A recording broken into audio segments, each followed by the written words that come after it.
Blythe Power Station, one of the most famous landmarks in the northeast of England. Michael Caine's Get Carter movie was made against this backdrop. So too was Aliens 3. But this time, the site's not under attack by creatures from outer space, but it's almost that frightening. It's a setting for one of the biggest synchronized demolitions ever attempted.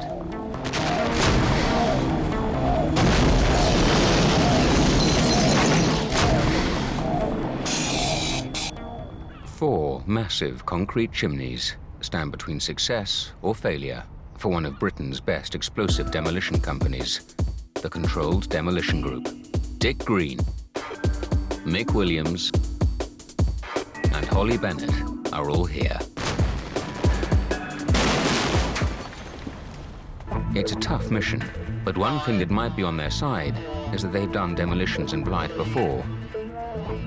Last time, it was the transfer tower and conveyors that fell by the wayside.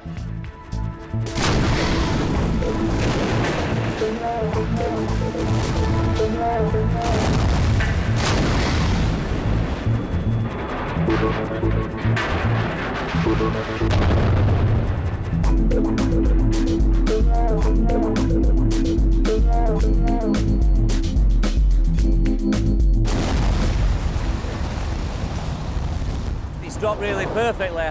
The conveyors are just laid here that we dropped down, the tower's right over. It's pulled the long conveyor, it launched that straight over, directly in line. It hadn't damaged the buildings right at the side, so absolutely spot on for us. If the saying "you're only as good as your last job" is true, then the team have got nothing to fear. But a great track record is no guarantee for the future. The four chimneys weigh a total of 20,000 tons. These here are 140 meters tall, but that's nothing compared to the other two, which are 170 meters tall. For over 40 years, these chimneys have dominated the horizon, but they're not alone. Right next door is the new power station, pylons and local houses, all at risk if there's even the slightest error. Not only that, there's just 4 days left till the high noon deadline on Sunday. The team's plan is to detonate the chimneys in the following sequence. To be effective, they'll place explosives on the front wall inside each one. On firing, the explosives will detonate to blast the section clean off. The result? The chimney should fall in the direction where the hole used to be. But there are concerns. If the chimneys went the wrong way, you can imagine a structure 450, 500 foot falling in the wrong direction, and obviously anything in its way would be crushed. So if it fell the wrong way and hit the pylon lines, it would take the pylon lines out. If it fell and hit a house, it would demolish a house. We've got to make sure we press the button on number 3 before number 2 hits the deck, in case it splatters any concrete sideways as it strikes the floor and cuts any of the tubes leading to it. If that did happen, and number 3 didn't fire and number 4 fired, so we're going to have number 4 crashing into number 3 full of explosives, which we can't have happen. So here's how they'll do it. Drill it. Fill it. Link it. Wrap it. Blow it.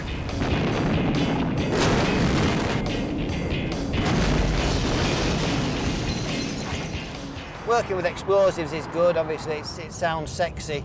I would say it's probably 5% sexy, 95% dust, asbestos, pigeon droppings, hypodermic needles, things like that. So it's good when we do the blowdown, that's a great part of it. Getting there sometimes, you do get them, what am I doing here moments. Day 1, and explosives engineer Dick Green has just arrived at work and is examining the site of the test blast to make sure they've got their calculations right. What the lads are doing now is they're drilling holes inside the chimney. Now we've marked out that the chimney, we have to take more than half the base circumference out for it to topple forward. So we've marked that out now, and we're going to blow a big mouth here in the front of the chimney in the direction of fall. So when that concrete is removed, the stability's gone from the front and it will start moving forward. The explosives will be arranged in the chimney in the following pattern. During the demolition, this front area will be blasted forward, allowing each one to fall towards the ground. Scruffy git. Put it in your pocket. Meanwhile, explosives engineer Holly Bennett is keeping the men in line. Did make make a good wife, wouldn't she? Anybody single? And it's her job to make sure they keep up the daunting schedule of drilling work. On the smaller chimneys, we've had to drill about 650 holes in each, obviously determined by the hole spacings on the test blast and what explosives we need in there. So there's about 650 on the smaller two and about 950 on the two bigger ones. Around 3,000 holes. It's essential work to make sure the chimneys fall in the right direction, but it's painstakingly slow. To blast the front section off each chimney, the team used two types of explosives. They're using a total of 140 kilograms of jelly mix, linked with 3,000 meters of det cord. So basically, we've got the detonating cord down the hole, and then what we'll do is we'll put in a proportion of a 100 gram stick of jelly mix. That'll be the primary explosive, if you like, and that'll go down the hole. We'll link all these tails up together, and then when we initiate it, all these tails will go off simultaneously. That goes off at between 6,000 and 8,000 meters a second. So all the charges will go off simultaneously and take out the section from the front of the chimney.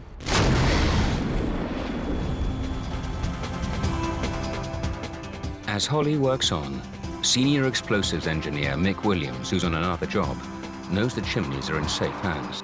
The knowledge she's gained in a short period of time, it's unreal. She's qualified shot firer now, she's qualified in quarrying, which is more than me as well. But she picks things up very quickly. She's a really bright girl.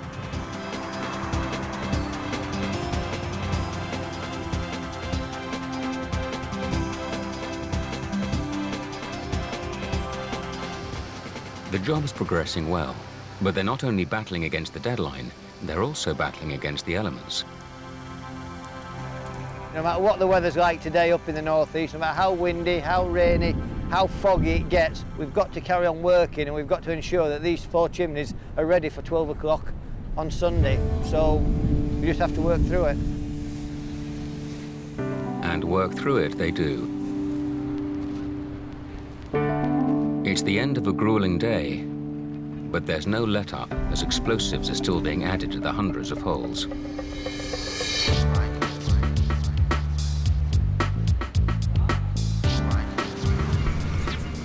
Day 2, 9 o'clock in the morning. The weather's improved and Mick's arrived on site. It's taken a lot more time than I thought it was going to do, tell you the truth, but just difficult access. We're doing a fair bit of work off ladders and things like that, which does slow down the charging period. The team are still up against it. It's 72 hours till D-Day, and there's no let-up in the heavy workload.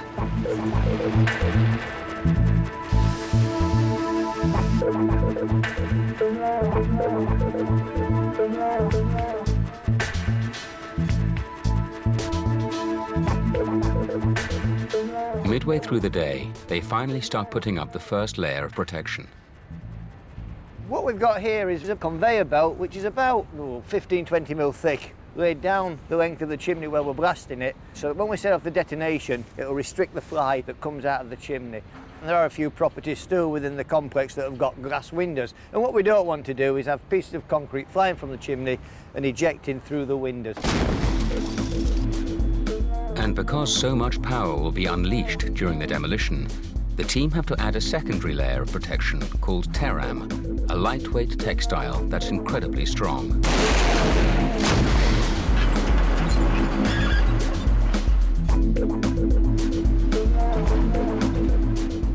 Night falls, 2 days down and only 2 days left. It's the day before demolition. The blowdown's fast approaching, and Mick's thoughts turn to the possibility of failure. The main problem is to make sure they drop in the right place. I mean, if one of these went off sideways or something, we'd have a catastrophe. We've got a main road straight across. If the other one went back through the power lines, we've got houses close by. Being as tall as they are, if they fell the wrong way totally, you know, we'd have big problems then. It's never happened before, and we don't expect it to, but that's the worst problem that could have happened. Coming up in part 2, has the team's reputation gone up in smoke? It's not perfect, so I'm disappointed. If it don't go 100% right, I always am.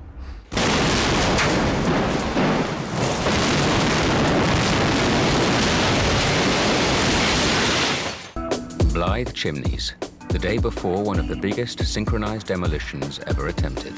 They've been drilled, filled, and protected. If all goes well, the demolition will see the 4 chimneys taken out in the following sequence, each one having the front wall blasted off to allow it to fall in the right direction. On site, all that's left now is for the team to start linking up, and Dick's 25 years of military service in places like the Falklands and Bosnia is coming in handy. When I was in the army during the war, they teach you in the engineers to strip your gun in the dark, to defuse bombs in the dark, and for some reason to tie knots in the dark, and to tie knots behind your back, and to tie knots with your eyes closed, and all that. And you do all your training, you do tying knots, and I thought, why the hell am I ever going to need to tie knots in quickly?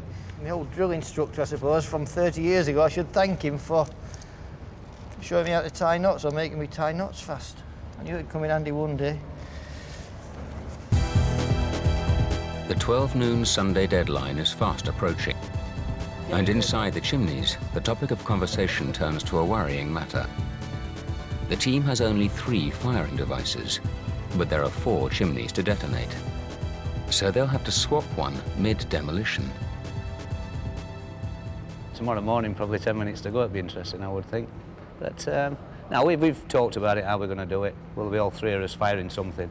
I'll probably fire the first one, and Dick or Holly fire the second and third, and then I'll have linked up the exploder to the 4th one, ready to fire that one.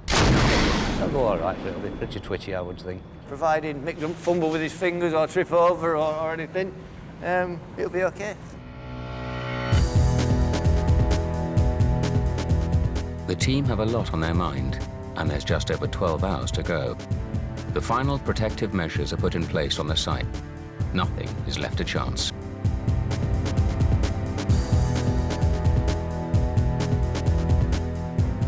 Demolition day, 8 in the morning. Contractors Brown and Mason take charge of the evacuation. Right then, ours is the first operation. I have to say it's the most important operation. Whether they come down or not is immaterial to us. What we have to do is make sure that we've got everyone accounted for out of all those houses. We're going to make sure that everyone's up and awake and ready to go, whilst the police will just carry on and do your general patrols, leaving most of the work to us at the moment. If there does seem to be any kind of resistance whatsoever, that is when we call on our friends the police, and then they will come in and back us up for that.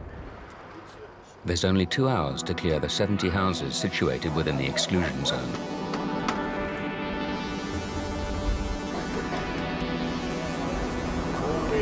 Go on then. On your way out, if you just tell her or you just catch a man's attention, he'll sign you off to the... As far as I know, the bands weren't even there last night. Why didn't his mother's? So they're going to leave at 10:30. Just keep an eye for them. On site, the team are applying the finishing touches. What we're doing now is we're going through the 4 chimneys. We're doing the final tying up of the detonating cord, linking it all together and putting on the detonators and the starter reels.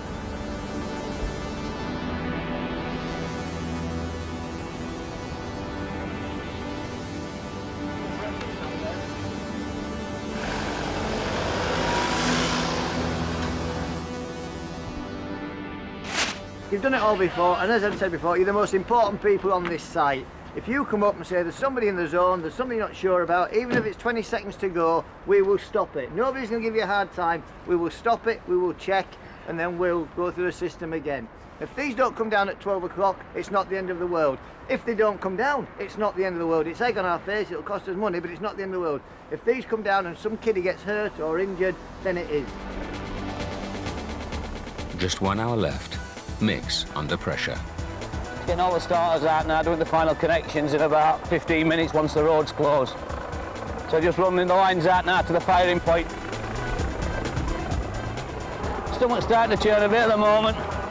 Making sure everything's right. We've got final checks to do, make sure the evacuation's all done. Just wait for the police, give us a go-ahead then once the rolling roadblocks are in place.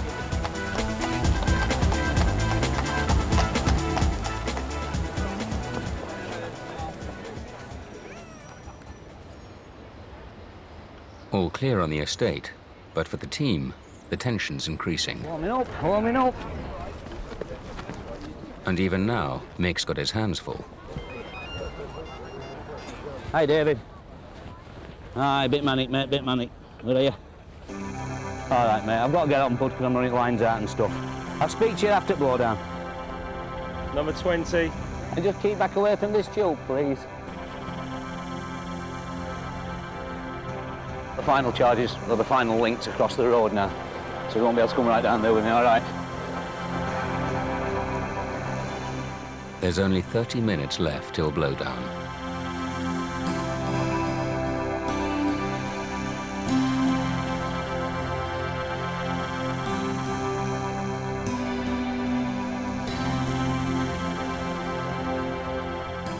And with the connection of the exploder, the final routine gets underway.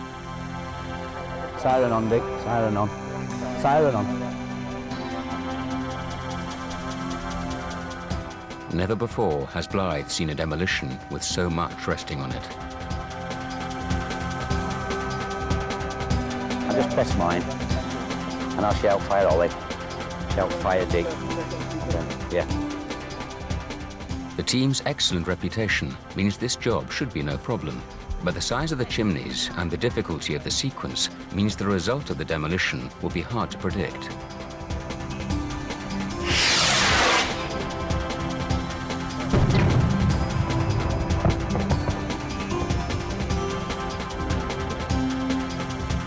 Let's go, Anthony. 10, 9, 8, 7, 6, 5, 4, 3, 2, 1.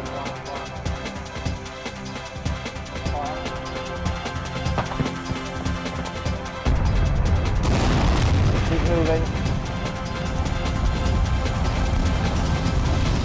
Fire, Ollie. Fire, Dick.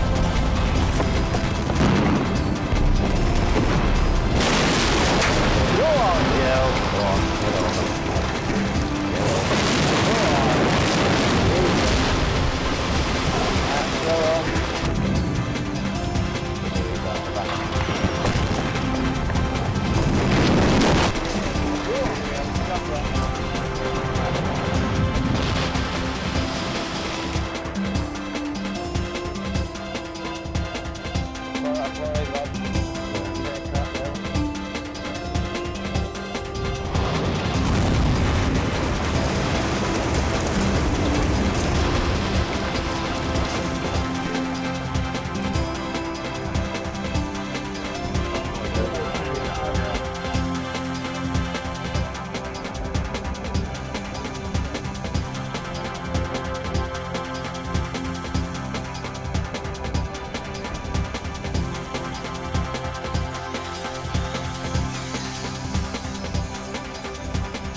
Just hold the road while I've gone off.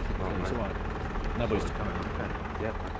But an hour after the blowdown, there's no word from the team, and the all clear's still not been sounded. Just got to be patient. There's nothing you can really No, do no. about it. Such a hard thing to ask, isn't it? Be patient. My friend texted us from the school where all the other residents are. They're all staying at the school, and she says that there's bricks in the road and that, and they've got to clear all that up before they can go home.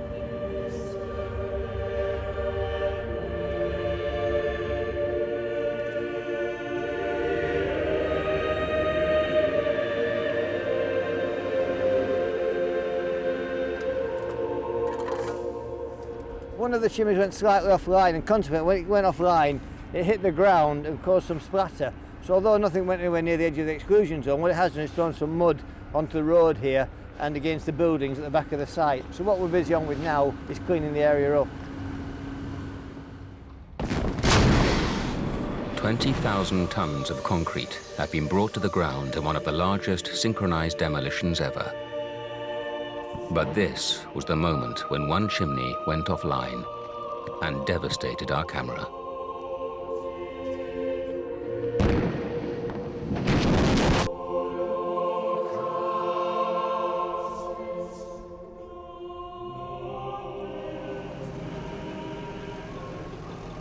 we've got the first one that we dropped this way that was supposed to go, it swung off about 20 degrees, something like that. That's why we've got a lot more debris in the road than we anticipated, and we've caused a bit of cosmetic damage to Winagens, porter cabins and things like that over there.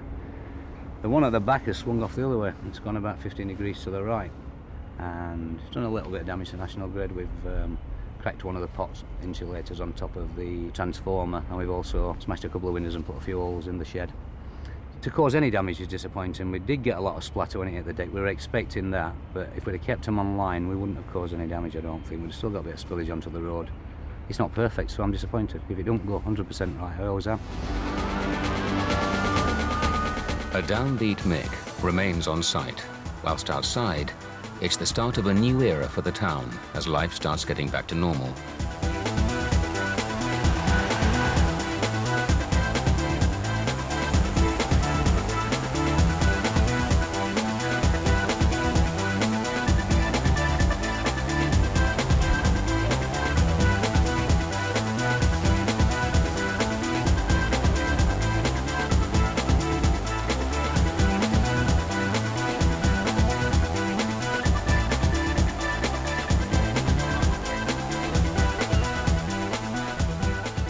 Overall, it's a good job. This has been a job that's taken 3 years overall. It's a spectacular event at the end, 4 big chimneys like this. Fairly tight site with the National Grid on one side and the road on the other. So we ought to be absolutely elated, but I'm just still a bit disappointed.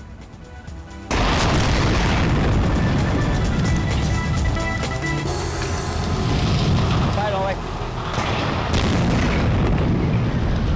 Bye, Dick.